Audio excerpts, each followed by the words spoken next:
ahora es el momento. Adelante, Rachel, que veo que has levantado la mano. Profe, yo tengo una pregunta, pero no es sobre eso. Lo que pasa es que la plataforma, a mí no me aparecía el link de la clase de hoy. Tampoco no me aparece las prácticas del último módulo, ni me aparecen los exámenes. Ok, bueno, todos esos temas se van solucionando a través de WhatsApp.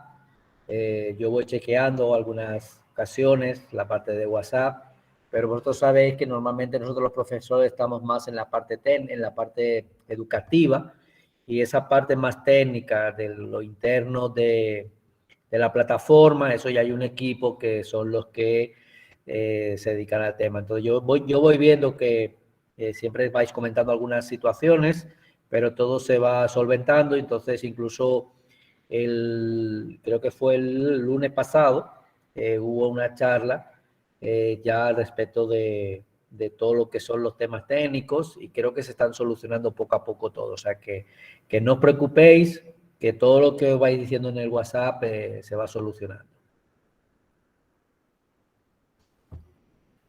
Gracias. Sí, muy bien. Gracias, Rachel, a ti. ¿Alguna pregunta más? Mientras tanto.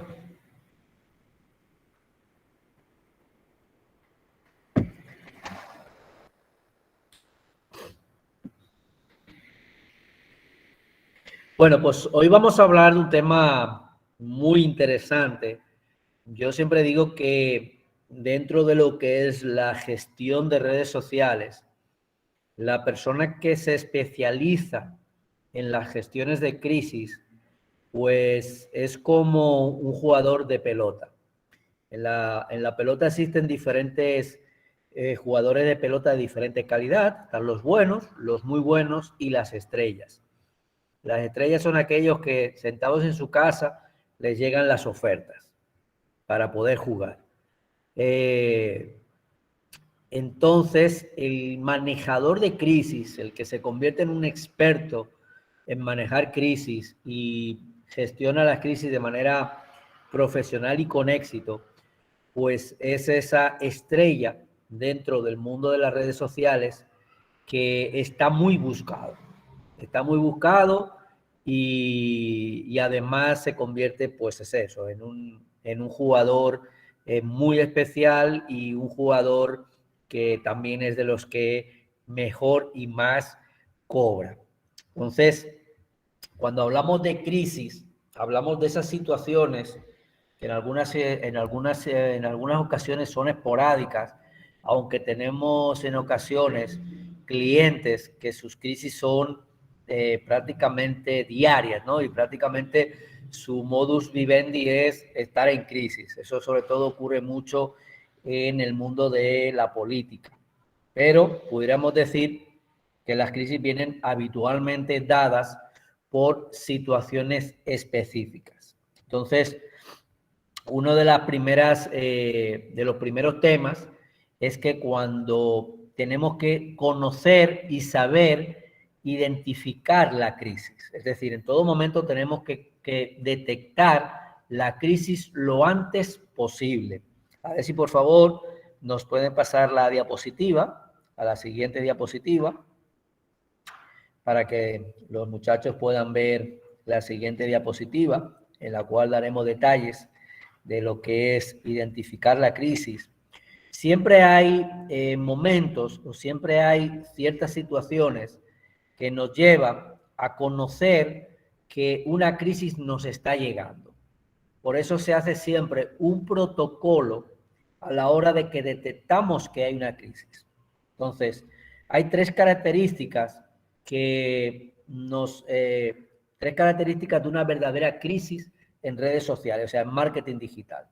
Uno es el desequilibrio en la información. Es una crisis en los medios sociales, o sea, en las redes sociales, donde hay una asimetría de la información. Cuando la empresa no sabe más de lo que sabe el público sobre lo que está ocurriendo en ese momento. Por ejemplo, este ejemplo que vemos aquí se ha dado en algunas ocasiones. Vamos a suponer que un avión de cualquier compañía aérea aterriza en el río Zama y la empresa o las redes sociales, los que gestionan las redes sociales, los community managers, el social media manager, se entera de que ha ocurrido ese accidente por las fotografías que ve en otras redes sociales. Es decir, ahí existe un desequilibrio totalmente en la información porque ha ocurrido algo grave para la empresa y resulta que la empresa es la última en enterarse de esa situación. ¿Qué es lo que va a ocurrir ahí? Que evidentemente va a haber una crisis, porque cuando la empresa vaya a reaccionar, ya hay un problema. Ya la periodista se tiene en el lugar, los familiares llegan antes que la propia empresa, etcétera, etcétera. Con lo cual ahí nos encontramos ya con una primera crisis que ha sido provocada por un desequilibrio en la información. Vamos a la siguiente diapositiva, en la cual vemos que la número 2 sería la excepción, no la norma. Una crisis es un cambio decisivo de la norma. Nike y Apple están siendo constantemente atacadas y criticadas por sus prácticas laborales. Eso ya no es una crisis, porque eso es algo muy normal. Cuando la crítica toma otro rumbo y adquiere popularidad, es la segunda señal de que existe una crisis. Es decir, lo que hablábamos un poquito, ¿no? Es decir, hay muchísimas empresas, Nike y Apple son una de ellas, ¿no? Pero hay muchísimas empresas que incluso hasta hay programas especiales que les hacen sobre un tema en concreto, como pudiera ser el tema de prácticas laborales, porque contratan en un país en concreto a bajo costo o contratan niños, etcétera, por las características de un país en concreto, y entonces salen informaciones criticando esas prácticas. Pero como eso es habitual, eso no es una crisis, eso es algo muy habitual que incluso ya pasa hasta totalmente desapercibido por muchas informaciones que salgan sobre ese tema. Y el otro sería el impacto social, que sería el tercer punto, en el cual una crisis tiene un impacto potencialmente significativo en la sociedad en general, no solamente en las redes sociales. Esto puede venir por muchas causas, por muchas circunstancias, pero ya cuando la cosa incluso va hacia afuera de las redes sociales, pues evidentemente ya se convierte en una crisis que aunque haya que manejarla en las redes sociales, pero ya ha tomado una magnitud más allá de las propias redes sociales. Hay muchísimos ejemplos, hay miles de ejemplos que las podemos ver pues a diario con muchas empresas, con políticos, con gobiernos, con muchísimas situaciones, ¿no? Como quizás, por ejemplo, podría ser lo que está ocurriendo ahora, pues una guerra entre dos países, ¿no? Pues ya eso es algo que va mucho más allá de lo que ocurre habitualmente, de lo que ocurre dentro de las redes sociales y se convierte en una crisis ya a una magnitud que afecta a nivel social. Ya a la gente le afecta. Por ejemplo, lo que está ocurriendo, por ejemplo, en estos momentos con la economía mundial, de que suben los precios, la inflación sube la gasolina, sube la comida, inclusive, por ejemplo, se está hablando en Estados Unidos que falta, por ejemplo, leche en polvo para bebés en los estantes de la red de los supermercados. Todo eso se crea un impacto social y se forma una crisis que hay que tratar como tal, hay que tratar como una crisis. Pasamos a la siguiente diapositiva, en el cual vemos lo que podríamos ver como el volcán del proceso de una crisis, ¿no? En el cual, pues, podemos ver, pues, que en principio aparece como tranquilidad, se crea una gestión, un gabinete porque hemos detectado una crisis, y entonces lo que hacemos es, pues, crear un gabinete para ver qué es lo que está ocurriendo. Empiezan las críticas, hay una crítica moderada. Evidentemente, en todos los procesos hay establecido un protocolo en el cual en cada momento de la crisis, a medida que la crisis va llegando y se va sucediendo, nosotros tenemos que ir informando a diferentes estratos de la empresa, a diferentes cargos.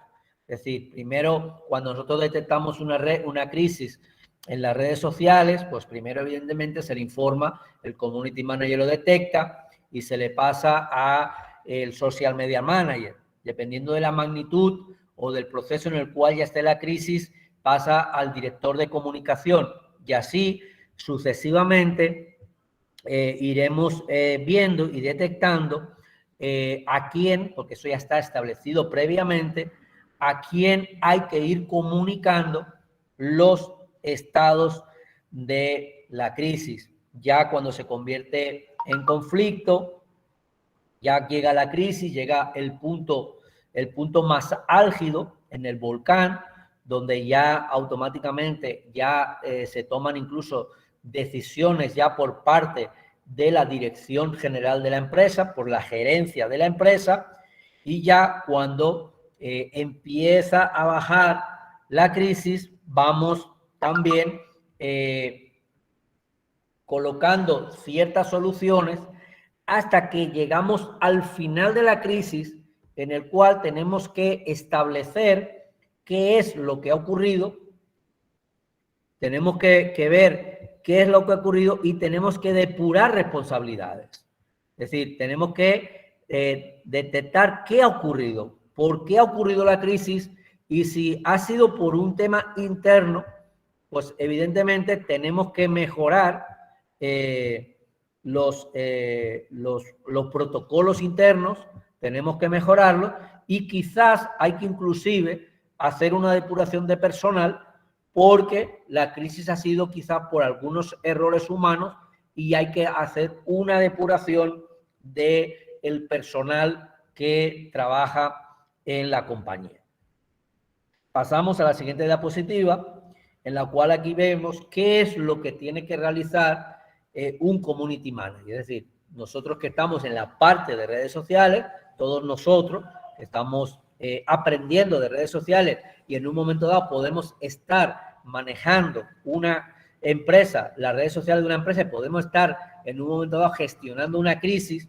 ¿Qué es lo que debemos hacer como community manager cuando detectamos una crisis? En principio, y lo más importante, como hemos dicho anteriormente, es notificar la existencia de la crisis y detectar su tamaño.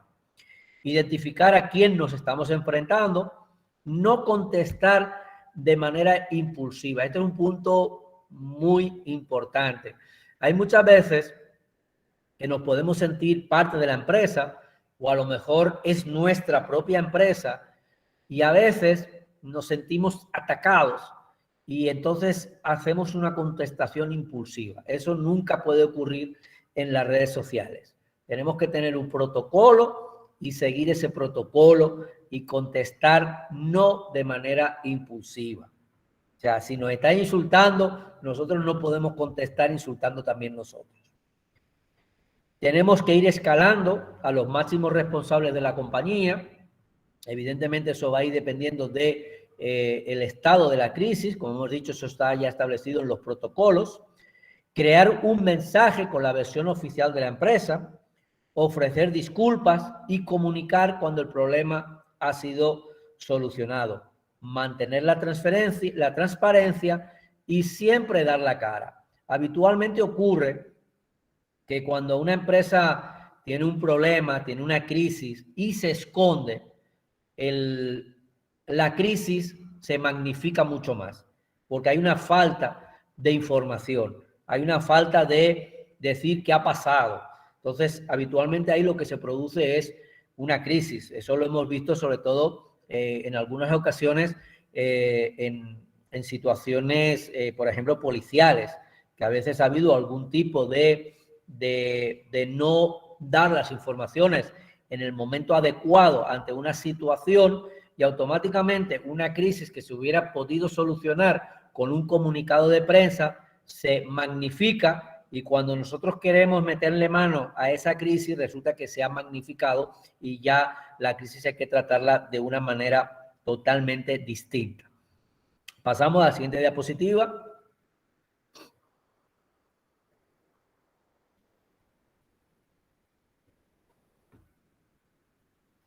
cuando evidentemente la intención nuestra como community managers, como responsables de redes sociales, es llevar que la gestión de la crisis llegue a buen término, lleve de manera exitosa y que incluso en algunos momentos las crisis se pueden revertir y llevarlas a algo positivo. Entonces, los 8 pasos o los diferentes pasos que tenemos que seguir para que la crisis se complete de manera exitosa, lo primero y más importante, y eso es algo que ya lo hemos repetido varias veces, es tener un plan de gestión de crisis. Si vosotros llegáis a una empresa como community managers y no hay un protocolo, exigirlo. Exigirle a los jefes, exigirle al social media manager que se necesita tener un protocolo de crisis. ¿Por qué? Porque cuando a ti te llega, tú tienes que tener el protocolo de lo que tú tienes que hacer. Porque si no, tú vas a hacer lo que tú creas conveniente. Pero si no hay un protocolo, no te van a poder reclamar. En cambio, si tenemos el protocolo de crisis, nosotros sabemos en cada momento qué es lo que tenemos que hacer. Prestar atención a lo que se dice y quién lo dice. Tenemos que tener mucho cuidado como community managers a no crear nosotros mismos una crisis. Porque si, por ejemplo, la persona que nos está intentando crear una crisis en las redes sociales es un bot, es un robot, o es una persona que solamente tiene 5 seguidores, resulta que si nosotros le contestamos, nosotros mismos estamos magnificando la crisis que él nos está provocando. A veces nosotros podemos atajar una crisis no contestando. Es decir, hay que detectar de dónde viene la crisis. Esta persona es un bot, es una persona que no tiene seguidores, es una persona que habitualmente realiza eso, porque nosotros vemos lo que escribe, lo que hace, y habitualmente hace eso no con nuestra empresa, sino con diferentes empresas. Bueno, pues ya sabemos que no hay que contestar. Y posiblemente estemos atajando una crisis antes de que inicie y pasa totalmente desapercibida. Saber cuál es el tamaño de la crisis.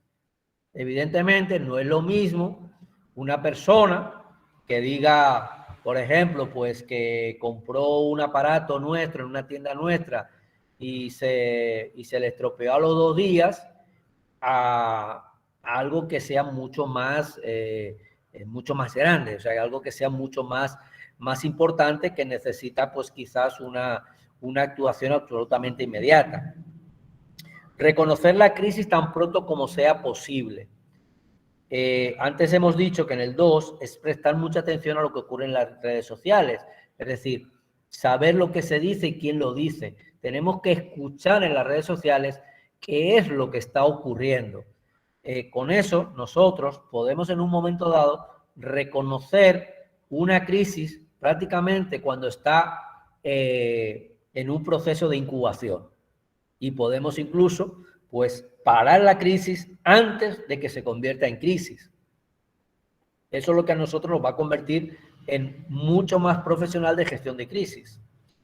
Dejar que la gente hable, no perder la ética, antes lo hemos dicho, no podemos contestar de manera impulsiva.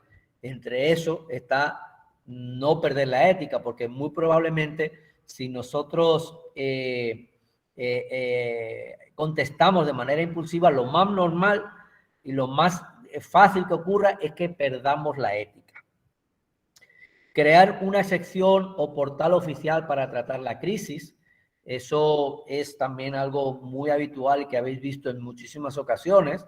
Puede ocurrir, por ejemplo, en una crisis en un país, por ejemplo, por un tema meteorológico, de inundaciones o de un terremoto o de un huracán, de cualquier tipo de suceso meteorológico, pues automáticamente se crea un portal o una sección en una página web donde se puede informar de las diferentes situaciones, pero también donde las personas puedan indicar lo que está ocurriendo en cualquier lugar.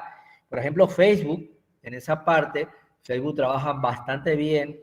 Normalmente cuando hay alguna situación meteorológica, algún atentado o alguna situación de esta índole, suele poner unas páginas donde las personas pueden de alguna manera comunicar a través de Facebook para tranquilizar a la familia que quizás no lo han podido localizar por teléfono o de ninguna otra manera, pues pueden decir, yo estoy bien, lo que ha ocurrido muy lejos de mi casa, estamos en perfecto estado de salud todos.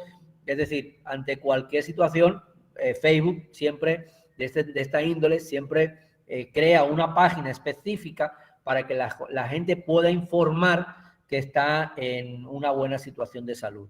O las personas que están buscando a sus familiares también lo pueden indicar en esas páginas. Evidentemente, las empresas o gobiernos o cualquier tipo de entidad ante una situación de crisis también puede crear su propia sección o portal, es decir, una página específica para ese tema, o dentro de su propia página un link también específico para tratar la crisis.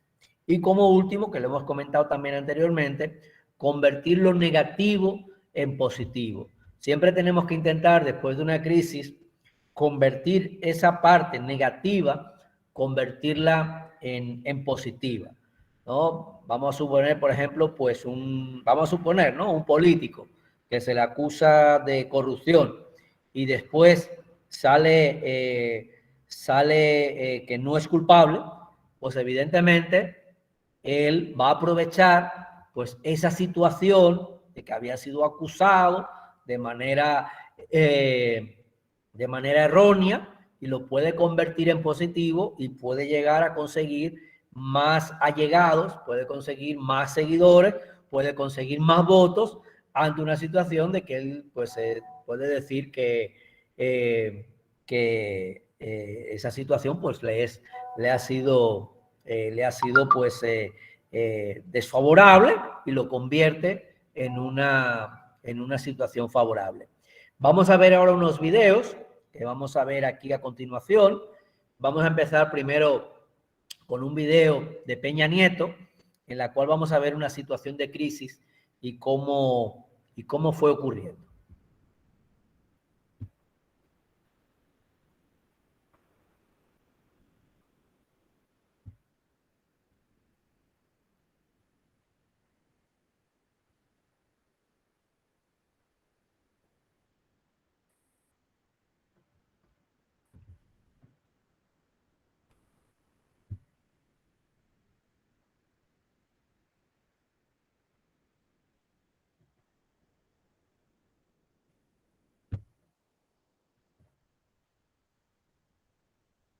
Sí, a ver si el departamento nos puede poner sonido al video.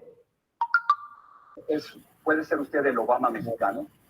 Pues mira, yo no quiero compararme con ninguna personalidad. Se ha especulado mucho del 2012. Peña Nieto es sin duda uno de los políticos.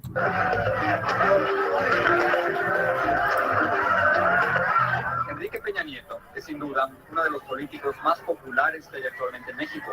Otros políticos hablan de él, las encuestas hablan de él, y hasta la gente habla de él cuando aparece en las revistas con su novia, la actriz Angélica Rivera. Muchos creen que este gobernador del Estado de México, el de mayor población de toda la República, podría ser el próximo presidente de México. Usted es muy joven, tiene 42 años. ¿Puede ser usted el Obama mexicano?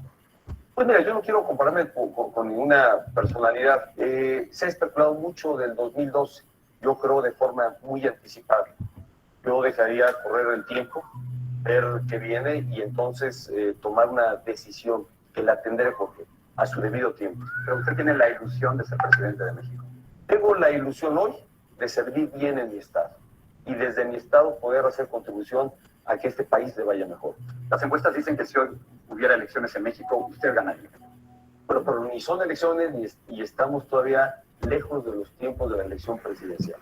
O sea, no la descarto. No quiero, yo te diría en términos coloquiales, ni me encarto, pero tampoco me descarto. No descarto la posibilidad de contender por la presidencia, pero no es momento de tener esa definición para tu servidor ahora. Sin embargo, el gobernador sí ha utilizado todos los medios a su alcance para promocionar las obras que se hacen en el Estado de México. Durante su campaña hizo más de 600 promesas, entre ellas la entrega de tractores, despensas de comida y programas de ayuda a mujeres, niños, ancianos y campesinos. La revista Proceso sugirió que esto sería casi como una compra de votos. Él no lo cree. Chavos, a clases. Ay, no, ¿cómo de que no? El año pasado se descubrió que usted se gastó 13 millones de dólares en publicidad, promoviendo su estado. La inversión que hemos hecho en comunicación deriva primero de un presupuesto que aprueba la Cámara de Diputados y en la necesidad de la propia autoridad de comunicarse con la población a la que se debe y a la que debe informar. Esta era noche. Y de gente buena. ¿Por qué usar a cantantes y a actrices para promover su estado? Pues lo que buscamos es lograr una comunicación eficaz. Lo que dicen muchos es que con esos 13 millones de dólares usted podría hacer muchas otras cosas, crear empleos, se hacen muchas cosas, Jorge, y esos 13 millones contrastan enormemente. Tienes un presupuesto 100 veces, 1000 veces más donde estamos invirtiendo en el Estado. La pregunta es si el gobernador Peña Nieto está haciendo lo suficiente para crear empleos y para disminuir el crimen. Según cifras de la propia Procuraduría General de Justicia del Estado de México, en el año 2008 hubo un enorme aumento en el número de secuestros en ese estado, 240% más secuestros que el año anterior. México es un país seguro, yo te diría que es más seguro que muchos otros países de América Latina. México, he visto varios reportes, es uno de los países más peligrosos después de Irak en tema de secuestros. Yo creo que ha sido... me brinca que usted diga que México es un país seguro. México es un país seguro, es un país que enfrenta un fenómeno delincuencial nuevo. Esto ha cambiado la percepción ciudadana y eso es lo más difícil de combatir. Cuando en la percepción está el que vivas en un país de inseguridad. Yo declaré que la misma familia Peña Nieto ha sufrido en carne propia el crimen en México. En mayo del 2007, durante una visita a Veracruz, 4 guardaespaldas que cuidaban a los hijos del gobernador fueron ejecutados en circunstancias poco claras. La Comisión de Derechos Humanos de México asegura que en los últimos 3 años, 48 millones de mexicanos han sido víctimas de algún delito. Es terrible que 1 de cada 2 mexicanos haya sufrido un delito en 3 años. Ahora está denunciando cuando es víctima de un delito que anteriormente cuando se callaban y preferían no denunciarlo. En mayo del 2006, en la población de San Salvador Atenco, 2,000 policías se enfrentaron a los pobladores del lugar. Al final, 2 personas murieron y reportes de prensa informaron que hasta 26 mujeres pudieron haber sido violadas o abusadas sexualmente por la policía.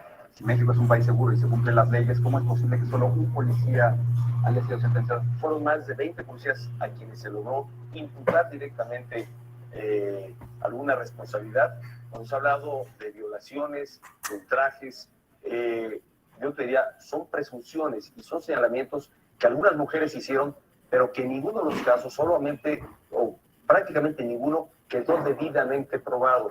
Hubo excesos, esos excesos están documentados, los documentó la Suprema Corte de Justicia. La académica y periodista mexicana Denise Merker agrega que esa decisión, tan criticada por muchos en México, quizás pudiera ser beneficiosa para la imagen del gobernador.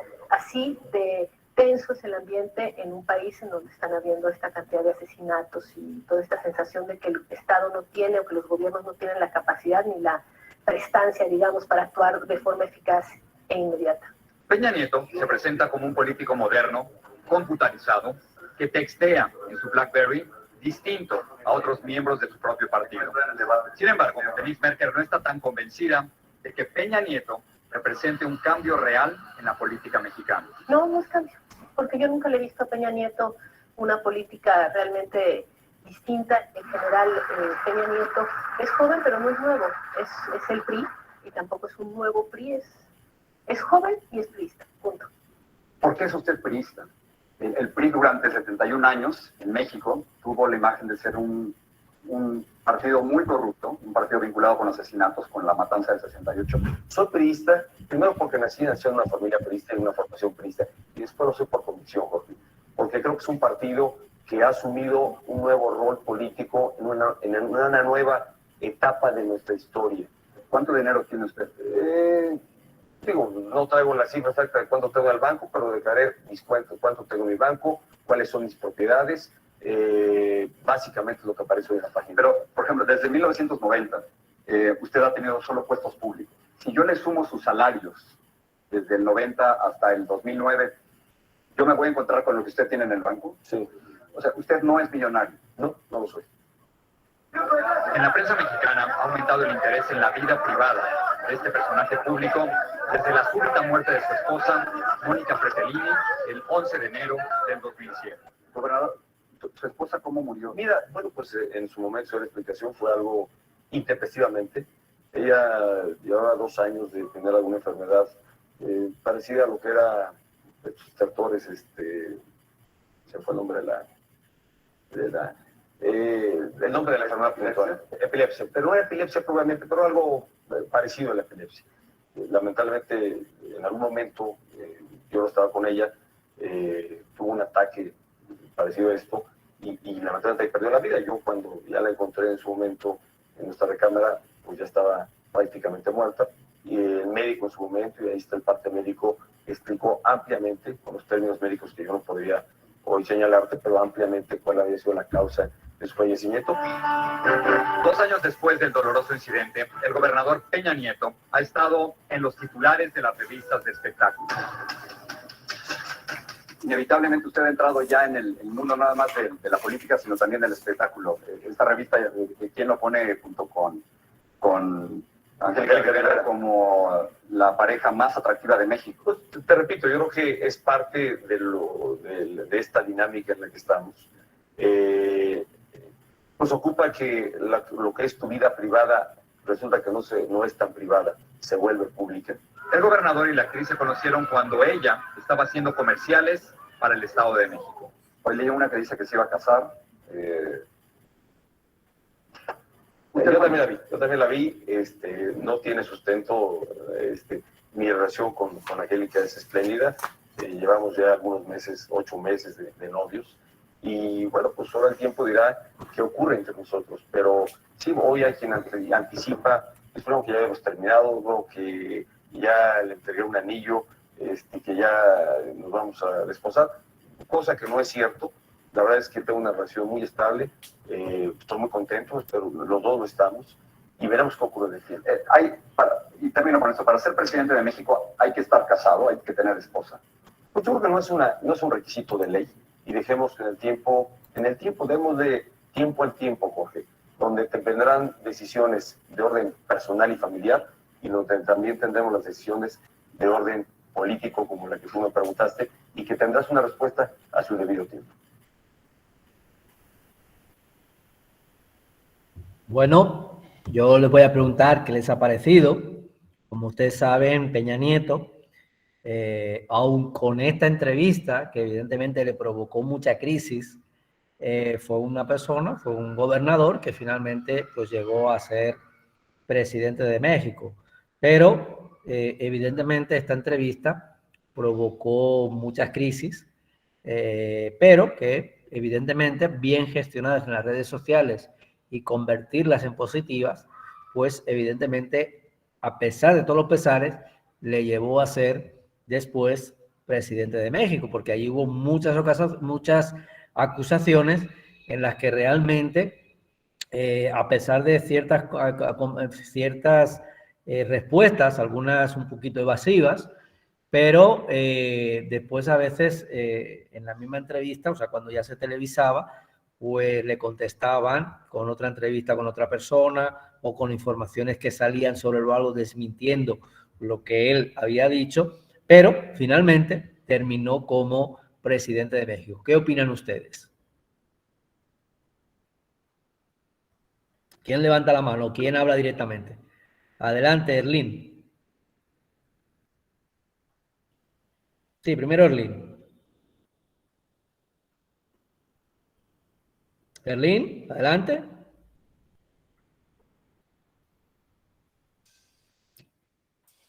¿Y ahí me escuchan? Sí, ahora sí, ahora sí. Ok, gracias, maestro. Mire, realmente el tema Peña Nieto ha sido objeto de estudio en diferentes cursos, charlas, seminarios y demás sobre comunicación estratégica política y en cuanto a lo que son las crisis, precisamente por esa magnitud de las controversias que se daban y la forma como él contestaba, de una manera tan evasiva, pero al mismo tiempo su juventud formaba parte de ese plus de lo que ofrecía realmente como candidato. Entonces eso fue muy manejado por sus estrategas de campaña y realmente los escándalos siempre lo persiguieron. Es decir, que también aprovecharon para sacar partido a toda esa ola de comentarios, de estar en la popularidad, de estar siempre en los medios de comunicación. Entonces, sus estrategas siempre utilizaban toda esta parte negativa para convertirlo en algo positivo y por esto este hombre pues logra llegar a la presidencia a pesar de todas estas respuestas evasivas y de las críticas que también le hicieron. Así mismo es, muy bien, Erlín. Joana, adelante. Bueno, apoyando lo que está diciendo Erlín y haciendo más un análisis del manejo que él tuvo en esta entrevista en particular, yo entiendo que él fue, lo que me llamó la atención es que él en ningún momento se le vio la cara, el gesto de incomodidad con las preguntas que el presentador Jorge en ese momento le estaba haciendo. Él en todo momento se mantuvo muy ecuánime, que era parte de lo que usted decía de lo que debe hacer un community manager cuando va a responder. Fue bien preciso, manejó un tono de voz completamente bajo un mismo nivel, la misma entonación. Él nunca se elevó ni bajó la voz. Cuando le preguntaron el caso de el fallecimiento de su esposa, tampoco se le vio en ningún momento quebrarse, lo cual es una demostración, es una gran analogía, el comportamiento que él tuvo a lo largo de esta entrevista de cómo pudiera ser el símil del trabajo de un community manager. Eso es lo que me llevo de esta presentación. Sí, aunque yo creo que cuando se le habló de la mujer fallecida, yo creo que tenía que haber sacado un poquito de sentimiento. Sí, un poquito de emocionalidad, pero no. Y más el tipo estaba demasiado frío. Exacto, se le llegó incluso a comentar la posibilidad de que quizá la había matado él o la había mandado a matar. Exactamente, sí, exactamente, porque después se le vio relacionado con esta chica muy rápidamente, o sea, y entonces por eso se llegó a especular inclusive con relación al fallecimiento, pero creo que el ejercicio de mostrarnos a este personaje con tanta controversia y con tantas situaciones y el manejo que él tuvo en todo momento, creo que es excelente esta analogía. Gracias, profesor.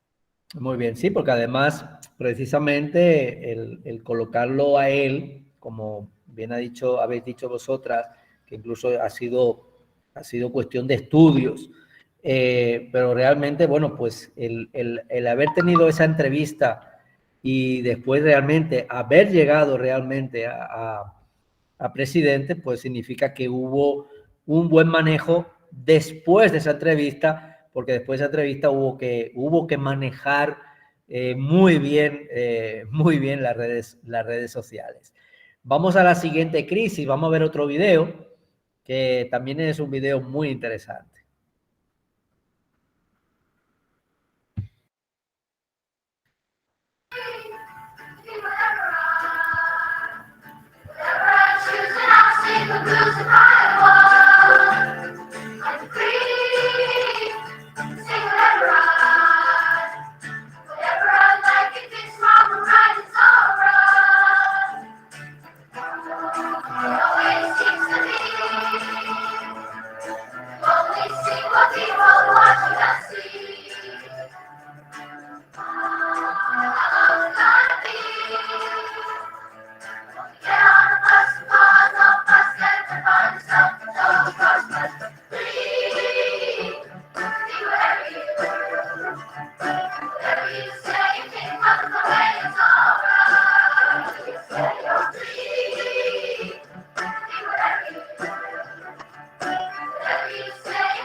Bien, el primer video es la contestación por parte de Coca-Cola al ataque, que es el segundo video. Como ustedes saben, Coca-Cola, que tiene uno de los marketings quizás mejores del mundo, que lo ha llevado a que hoy en día pudiera no hacer publicidad y sería la empresa quizás más mencionada en el mundo, es una empresa que siempre lo que quiere llevar al mercado, por ejemplo, con los anuncios, por ejemplo, que solemos ver en Navidad, es la felicidad. Es que siempre el mundo tiene que ser feliz, que todo el mundo tiene que sonreír. Entonces, como veis, ¿cómo contestó Coca-Cola? Que de todo lo malo se puede sacar cosas buenas. Vamos a ver otro de Coca-Cola.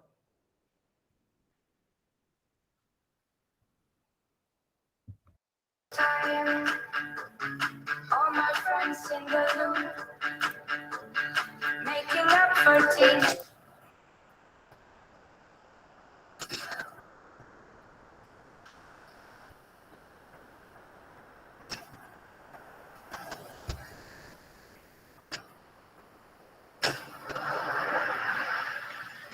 Bien, buenas tardes, porque buenas tardes, buenas noches.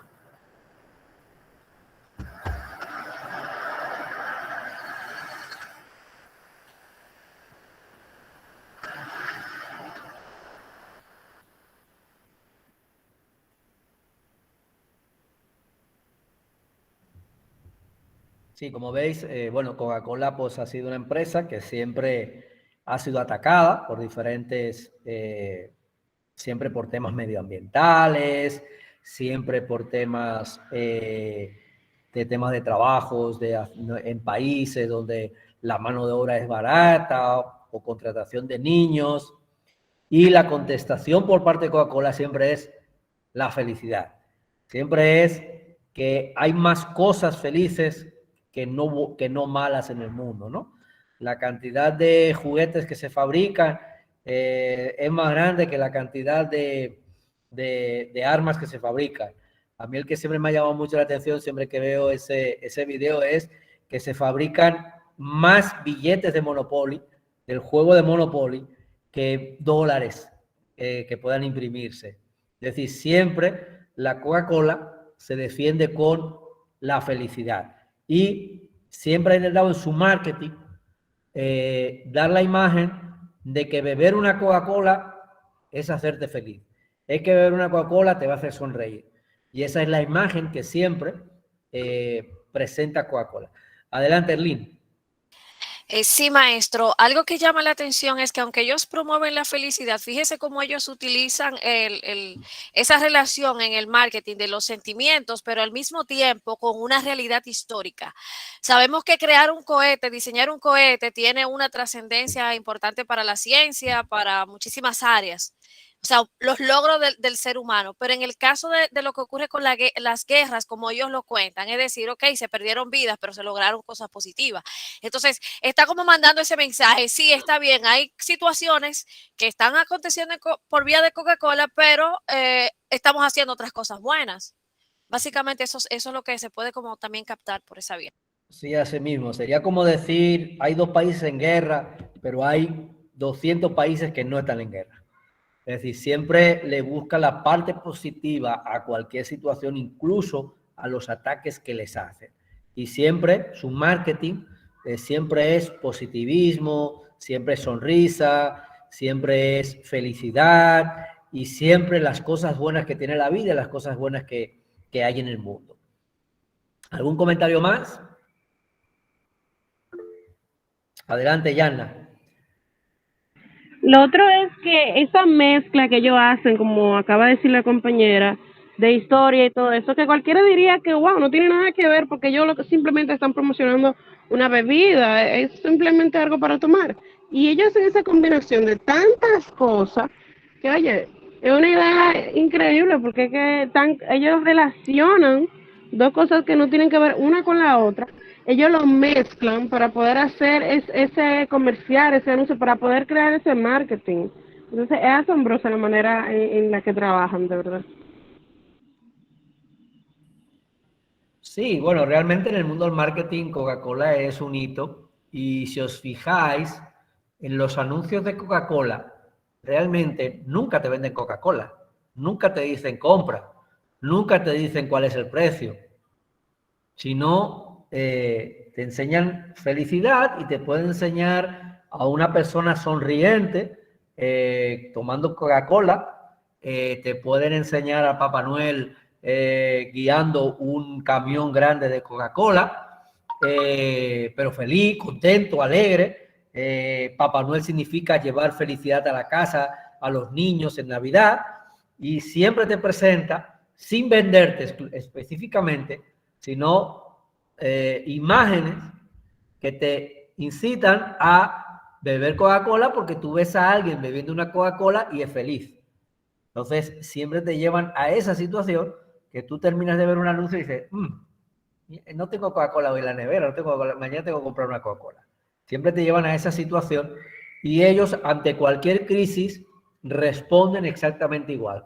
Responden con felicidad, con alegría y que por más cosas malas que ocurran, hay más cosas buenas. Y esa es una propuesta que hace Coca-Cola que es bien interesante y que podríamos decir que hasta el día de hoy le ha dado un gran resultado. ¿Alguien más? Me gustaría escuchar a Joana, que siempre tiene comentarios bien interesantes.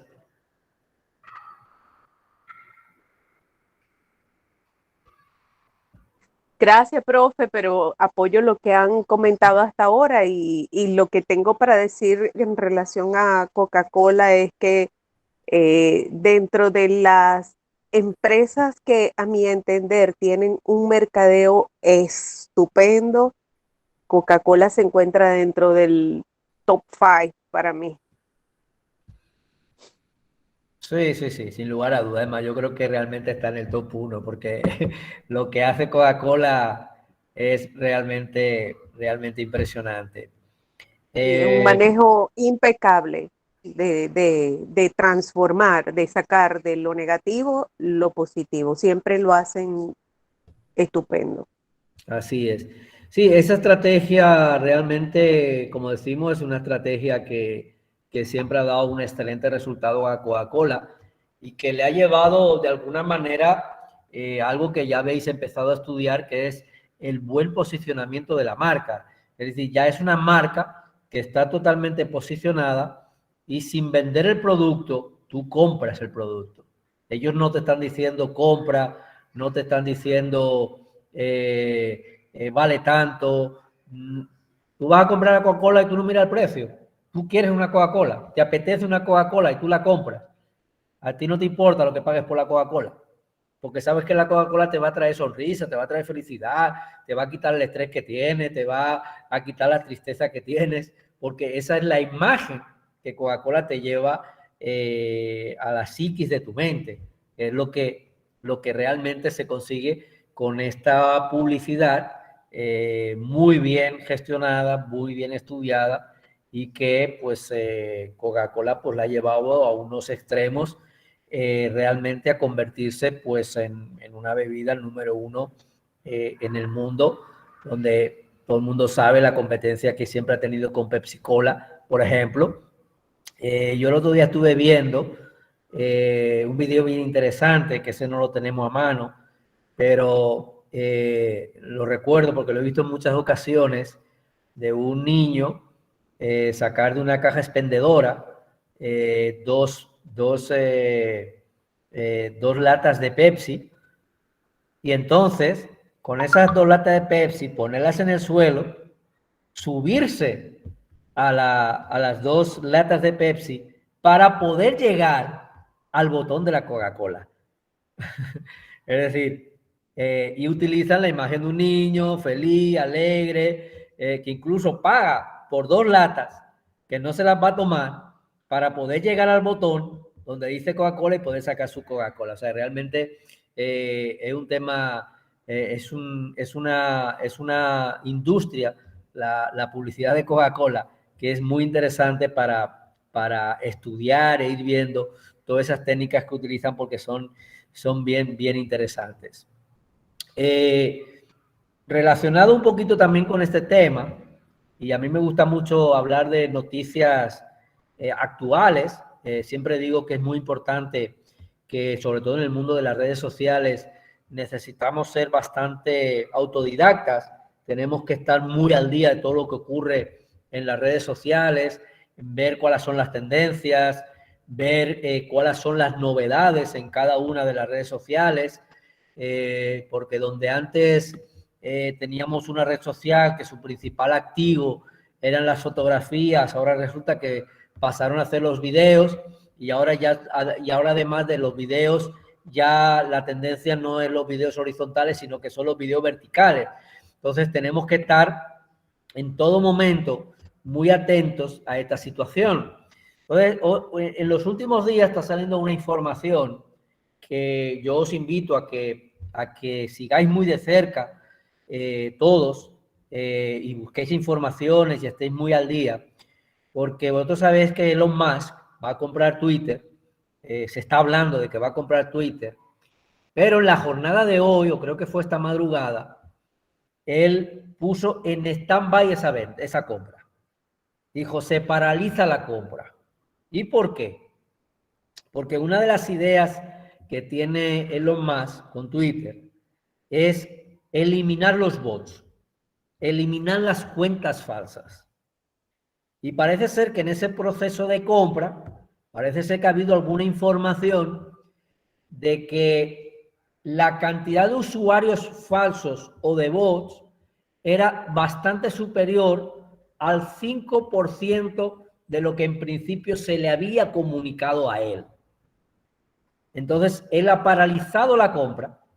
Evidentemente puede ser una estrategia para que le pueda salir más barata esa compra. Pero eso nos da una idea muy clara que tiene Elon Musk de eliminar los bots y eliminar las cuentas falsas con las que muchas veces se hace marketing, podríamos decir marketing de guerra, para atacar a personas con cuentas falsas, etc. Entonces, esa situación, si realmente se diera y por parte de los más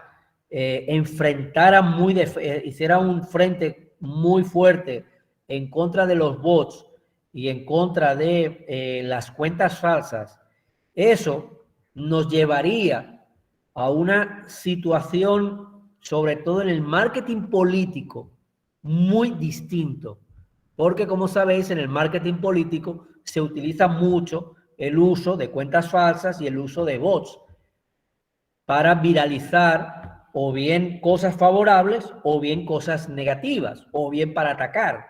Entonces, eso va a provocar, si realmente eso se da, un cambio en la gestión del marketing político y en la gestión de las redes sociales políticas.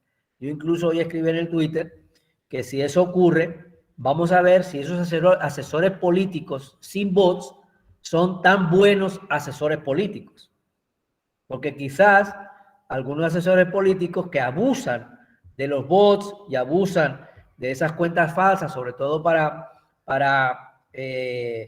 hacer guerra sucia o para hacer marketing sucio contra sus contrincantes, quizás dejan de ser tan buenos como aparentemente se les pudiera aparentar.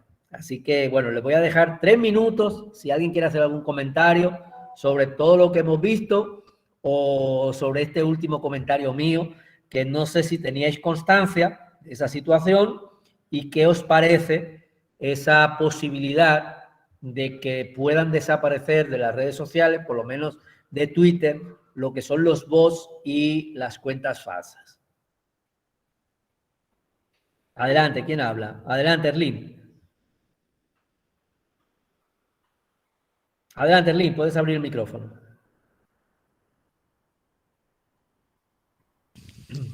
¿Me escuchan ahora? Sí, ahora sí, perfecto. Ok.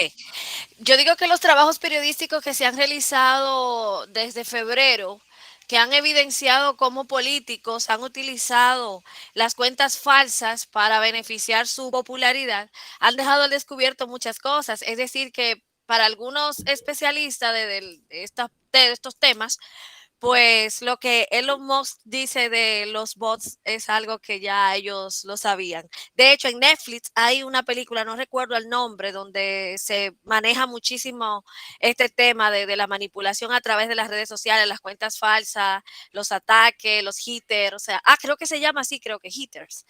Muy interesante, sí, muy interesante. Sí, así es. Evidentemente yo creo que eso, si realmente se da, si realmente esa compra se da y realmente Elon Musk inicia un frente en contra de los bots, evidentemente va a cambiar mucho lo que es el marketing político, sobre todo en Twitter, que quizá es donde más la política se trabaja, en la parte de marketing, y pudiera también ser que eso se convirtiera en un boomerang y que entonces los políticos dejen de estar en Twitter y se vayan hacia otra red social.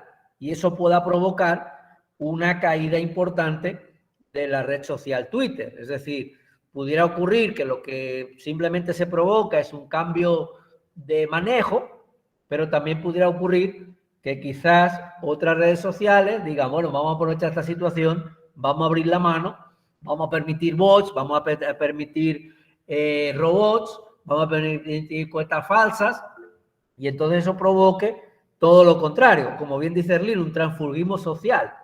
Otra cosa es si el público, los usuarios, estarían de acuerdo con eso. Es decir, puede ocurrir en las próximas semanas algo bien interesante. No falta mucho para las elecciones de Estados Unidos y evidentemente lo que ocurra en las próximas semanas o en los próximos meses con Twitter, podemos ver muchos cambios en la manera de hacer marketing político. Podemos ver muchos cambios, podemos ver muchas cosas que las veamos de manera distinta como la hemos estado viendo hasta ahora. Entonces vamos a ver qué es lo que ocurre. Yo pienso que es una noticia para seguirla muy de cerca.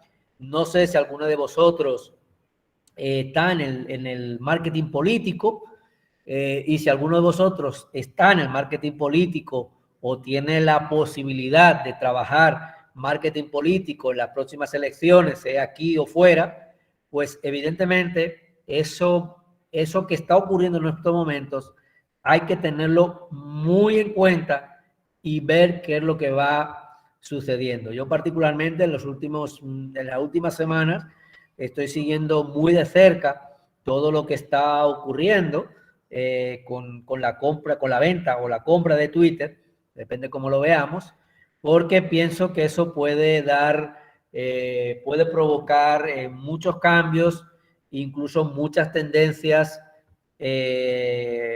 distintas que están ocurriendo, incluso la forma de manejar las redes sociales pueden cambiar dependiendo de las nuevas políticas que pudieran colocar los nuevos propietarios de esta red social, que a lo largo de los años ha ido perdiendo cierta fuerza. Ahora mismo no está entre las 10 primeras posiciones como red social en cuanto a importancia y número de seguidores, etcétera, pero pudiera haber muchos cambios al respecto según las consecuencias de lo que vaya a ocurrir en las próximas semanas. Yo, sin lugar a dudas, es una noticia que estoy siguiendo muy de cerca, porque pienso que es una de las noticias quizás más importantes de las que han ocurrido, y han ocurrido muchas, dentro del mundo de las redes sociales. Pienso que puede haber muchas consecuencias según cómo ocurran los siguientes desenlaces. Porque, por ejemplo, Donald Trump, que ha sido una persona que ha sido sacada de Twitter, eliminada de Twitter, es una persona pues que ha creado su propia red social. Dice, bueno, pues ahí no me quieren, me creo la mía propia directamente. Pero hasta el día de hoy, siendo un candidato presidencial y que muchos dicen que pudiera ser el siguiente, volver a ser presidente, de momento las repercusiones de él haber creado una red social de momento no se están viendo. Quizás cuando se puedan acercar las elecciones, quizás lo podamos ver, pero en estos momentos las consecuencias de él haber creado una red social no se están viendo. Entonces son cosas que tenemos que ir viendo muy de cerca, porque nos pueden cambiar totalmente la manera de ver las redes sociales, incluso la manera de ver de cómo las utilizamos. Bueno, pues si no hay ninguna pregunta o ningún comentario, no sé si alguien quiere hacer un comentario final, estaríamos dando ya por finalizada la charla de hoy. Bien, Gisela había levantado la mano, adelante. Hola, buenas noches. Sí, profesor, con relación a la opinión que usted dice, que si Twitter elimina los bots y su funcionalidad y hace cambio en su política, es muy relativo de que se cambien los usuarios, se vayan a otra red. Por ejemplo, no hace mucho tiempo que el WhatsApp estaba teniendo situaciones y la gente comenzó a descargar Telegram, y casi todo el mundo tiene Telegram, tiene las dos aplicaciones en su celular, porque como WhatsApp estaba dando problemas y habían como que en algunos aparatos también WhatsApp, si mal no recuerdo, iban a dejar de funcionar, pues la gente migró a Telegram, y realmente en Telegram hay muchas funcionalidades que uno desconoce, que WhatsApp no la tiene, y es mucho más práctico en muchos sentidos, hasta para trabajar también el Telegram. Yo estoy empezando a manejarme, yo siempre lo he tenido desde esa vez, y ahora estoy entrando, ¿cómo les digo?, a conocer la aplicación, y realmente es muy buena y tiene brinda muchas utilidades que realmente yo desconocía, y creo que también algunos de mis compañeros cuando vienen a ver también, si no, pues le invito a que lo chequen también. Pero esperemos en Dios que esa venta no afecte, porque si esa venta afectaría las demás redes sociales, pues cambio tras cambio uno iría. Eso realmente es un poco agotador, porque los demás también van a querer hacer cambios, y no hace mucho que Facebook e Instagram hicieron cambios política y todo eso también. Hasta ahí mi opinión. Sí, así es. Ya vamos a despedir, pero sí quería contestarte un poco a lo que has dicho. Para mí Telegram es muchísimo mejor que WhatsApp. Tiene muchas más utilidades que WhatsApp, pero lamentablemente pudiéramos decir que todo el mundo está en WhatsApp y solamente y hay mucha gente en Telegram, pero todo el mundo está en WhatsApp. Es como todo el mundo está en Facebook. A mí Facebook no me gusta tampoco. Me gusta más Instagram, pero al final hay que utilizar Facebook porque todo el mundo está en Facebook y no todo el mundo está en Instagram, ¿no? Pero particularmente sí, yo pienso igual que Giselle. Para mí Telegram es una red social bien interesante. Vamos a poner ahí en agenda. Alguien ha puesto por ahí un comentario. Creo que ha sido, vamos a verlo, Erling, de uso de Telegram. Pudiéramos decir que funciona como un WhatsApp, pero sí tiene ciertas utilidades bastante interesantes. Entre otras cosas, pues no te ocupa memoria las imágenes porque se suben a una nube. Hay muchas utilidades bien interesantes. Y en cuanto a lo que hablabas de Twitter, yo digo que pueden ocurrir las dos cosas, es decir, esos cambios pudieran ser favorables para que lo que es el usuario final, o sea, nosotros, los que utilizamos las redes sociales, digamos, desde no de manera protagonista, a lo mejor nos interesa, a lo mejor nos gusta que no haya bots y a lo mejor nosotros nos quedamos en Twitter porque justamente esos cambios nos pueden gustar y a lo mejor esos políticos quizás que se puedan ir a otra red social para intentar trabajar como están trabajando ahora, resulta que no tengan seguimiento. Es decir, pudiera ocurrir las dos cosas. Pudiera haber una migración de la gente o pudiera haber una migración de los que lo quieren seguir haciendo mal. Es decir, pudiera ocurrir las dos cosas. Vamos a ir viendo qué es lo que va ocurriendo en los próximos días y cuáles son los cambios